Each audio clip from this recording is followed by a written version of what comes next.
Hey, what's up, ladies and gentlemen? Welcome back to the Davon Lewis Show podcast, where I bring the latest news and updates from the world of sports entertainment. We're covering a review and results for WWE Monday Night Raw on Netflix for March 30th, 2025, which was live in London, England. Appreciate you guys coming through for the channel.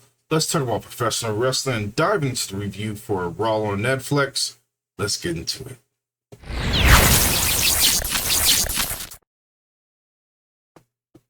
All right, ladies and gentlemen, we kick things off with John Cena and Cody Rhodes having a face-to-face off when it comes to Monday Night Raw. John Cena came out first, but Cody Rhodes was quickly to follow up. Cody said it was bothered that that they had a face-off, and including facing Stardust, his last WrestleMania match. John said Cody is a blob of every superstar he ever loved. Cody mentions that Cena hangs around like Zac Efron, acting like he's 16 all over again. He chastises Cena for creating disfranchised fans, and Cena says he worked too hard for making the WWE Championship a symbol of mastery. Now it's being carried by somebody who's mediocre. Cena says he made a career of building an empire for billionaires, while all Cody ever did is take the money from the son of a billionaire. Before John could walk away, Cody mentions that the fans never chanted at him that he couldn't wrestle. John took a swing at him. Of course, Cody Rhodes counter. Of course, he ended up hitting him with that lovely crossroads. And that was the first physical fatality between those two since Elimination Chamber. Now we're officially 19 days away until WrestleMania, and I look forward to seeing how everything flows. My own personal opinion, the opening segment from between John Cena and Cody Rhodes was awesome. The tensions between them both really built up the perfect when it came to the construction criticism, good or bad. The storyline really had high climax heading into Las Vegas. The Vince McMahon reference was a nice touch. The new John Cena shirt was pretty dope for his European tour, one of his best so far that I've seen. And it was nice to see Cody not crying for once in a promo. And the crossroads of John Cena was a perfect touch as WrestleMania is starting to feel important. And I'm excited to sit back, enjoy the ride for this year's WrestleMania for the closing match when it comes to Las Vegas for night 2. Then we get to a video package recap between IYO SKY, Rhea Ripley, and Bianca Belair. The promo was really good and I enjoyed the incline of how the nice little vignette worked out. And of course, we know where things leading to a triple threat match. Then a New Day, they come out for action for tag team action. Adam Pearce announced they're going to have the mystery opponents and end up being New Catch Republic. They are back together as Tyler Bate is cleared to compete. Pete Dunne is back to being, on the babyface side of things. More importantly, it was a nice pop from the crowd as they enjoyed them, and I enjoyed the tag team match. But of course, the New Day, Kofi Kingston, Xavier Woods end up defeating the New Catch Republic of Tyler Bate and Pete Dunne. But more importantly, it was what was needed. It was nice to have the return of the New Catch Republic, but getting back into the ring as they are a solid, good tag team. On the Raw brand, there was always been a place for them to be a part of the team, but more importantly, it elevates the tag team division in a big way. Now, being said for the New Day, they needed this win, but importantly, it was pretty fair when it came to the whole situation when they turned heel on Big E, which they needed a little bit of momentum. But from my personal opinion, they have what it takes to win the WWE Tag Team Championship at WrestleMania. Not only will it be a nice touch, but also they're really good when it comes to getting a whole lot of heat. But when it comes to one thing I have in mind, I would love to see Big E cost them the titles in some kind of way or fashion. But overall, I enjoyed the tag team match between the New Catch Republic and the New Day, and I can't wait to see how things continue to pick up with the rest of the tag team division on the Monday Night Raw brand. But where things got intriguing was after the match, the New Day was heading up to the entrance, and they spoke with Captain Kelly. They said they wanted a shot for the World Tag Team titles. Then the tag team champions, the War Raiders, Eric and Ivar, came to confront them, and seeing who they may be their next potential challengers for the tag team championships. Of course, they had a little back and forth verbal interaction, so it looks like it's going to be signed, sealed, and delivered as the New Day may be the #1 contenders for the tag team championship. Then we get to Jey Uso, who's backstage with Jimmy Uso.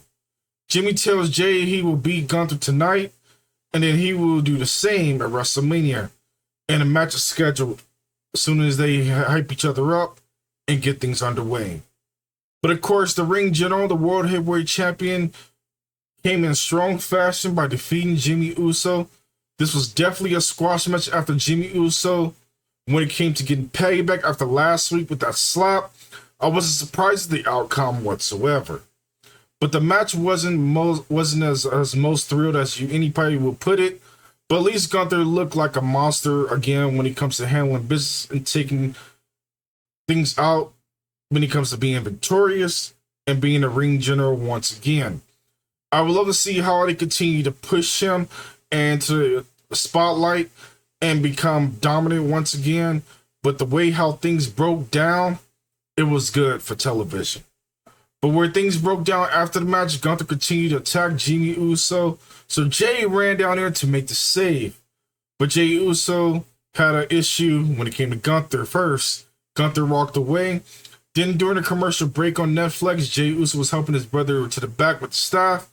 Gunther beeline toward Jey Uso from behind and proceeded to zip tie him to the ring ropes. And then he proceeded to bloody up Jimmy Uso while forcing Jey to watch on. The build-up continues to be something great between both of them. Jey Uso will be heading to WrestleMania Vegas as the underdog, but he'll be looking to prove that he can slay the ring general on the biggest stage of the Immortals. More importantly, I look forward to seeing how things continue to stand the test of time, and it's going to be a good match.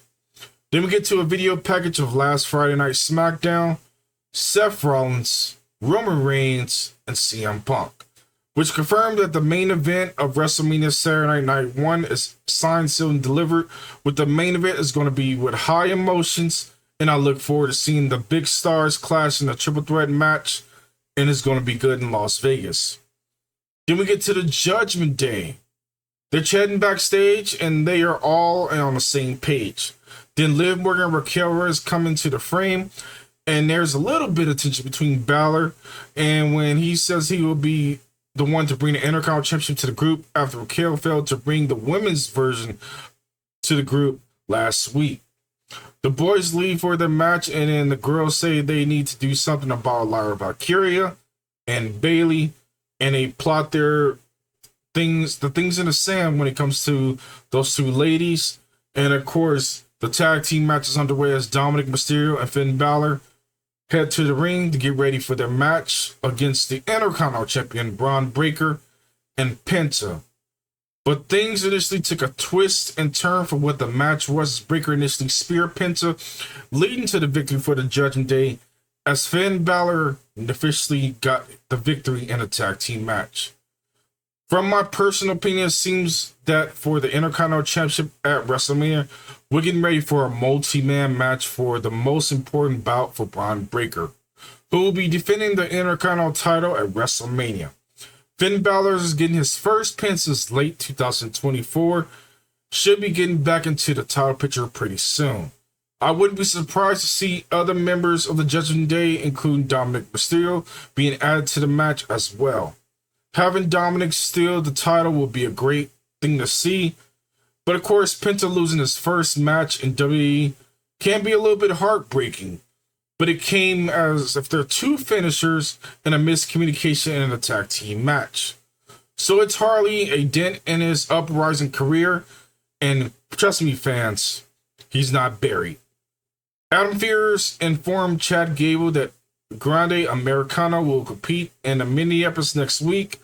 Africa America comes in, and Max Green says that she wants to talk about opportunities in the tag team division. Pierce is happy to talk about Otis and Akira Tozawa, but she reveals she's not just talking about them. She also wants to start teaming with Natalia. But of course, before she even get the chance to speak about it, they cut to the commercial break, which is kind of rude on their end from the production part.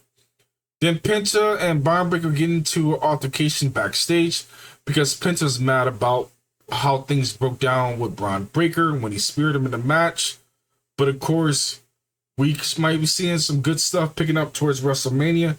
I wouldn't be surprised if we get that big man style match that I said previously is going to happen with Penta, Dominic Mysterio, as well as we have other talent, including Finn Balor and other. Sheamus maybe in the hat for it.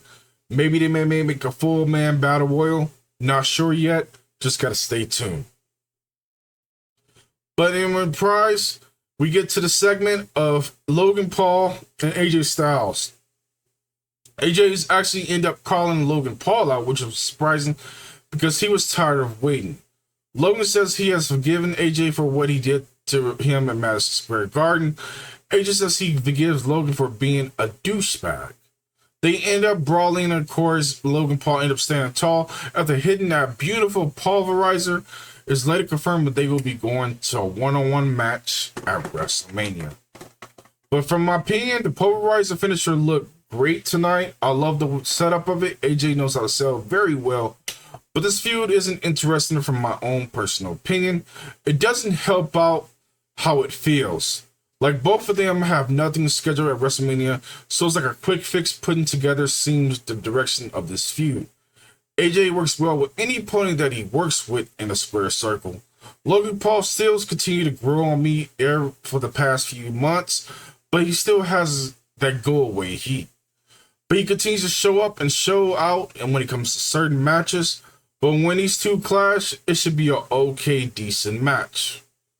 Then we get to the backstage. Lyra Valkyria reveals that she will defend the WWE Intercontinental Championship against Bayley next week. And I look forward towards those two ladies put on a great classic in next week's showcase. Then we get to Liv Morgan and Raquel Rodriguez congratulating Finn Balor and Dominic on the backstage victory. Finn says that he's going to talk to Adam Pearce about getting the Intercontinental Championship match. Liv Morgan is a little hesitant but mad.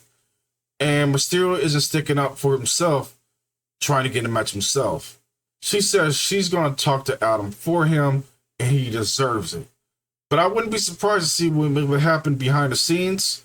Are we going to continue to have cracks when it comes to the Judgment Day?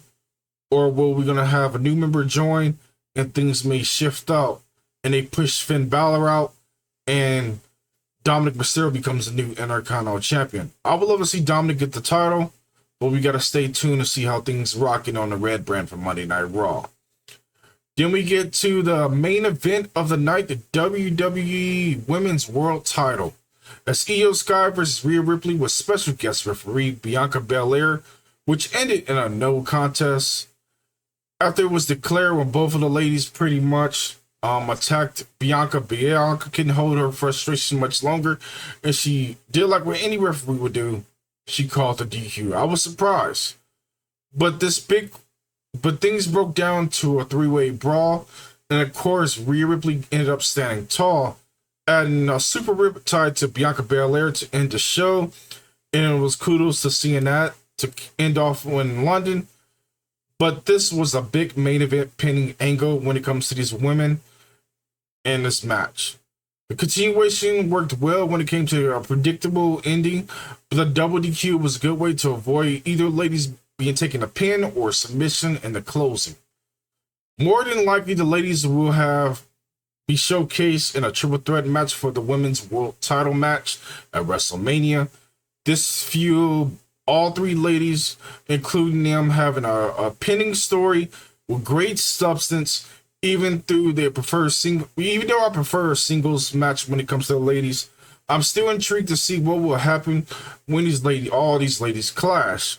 Hopefully, we will get Bianca Belair officially turning full heel and keep that Mania undefeated streak going in for this year in Las Vegas. But in overall, from me, I'd like to know from you guys' point of view, how are you feeling about WrestleMania season? Are you excited? Are you enjoying how everything is picking up? I would like to know from you guys' hot take when it comes to everything. But there you guys have it for this week's edition of Monday Night Raw on Netflix in England. This is the best show in the past few weeks. The show made things feel like it was important as WrestleMania season, with the feuds hitting a breaking point with substance and storytelling. I'm going to rate the show a 4.4 out of 5.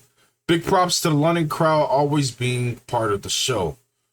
They were loud, they were vocal, they were entertaining with all the chants, including the engagement with the talent who had performed on the show for over in London.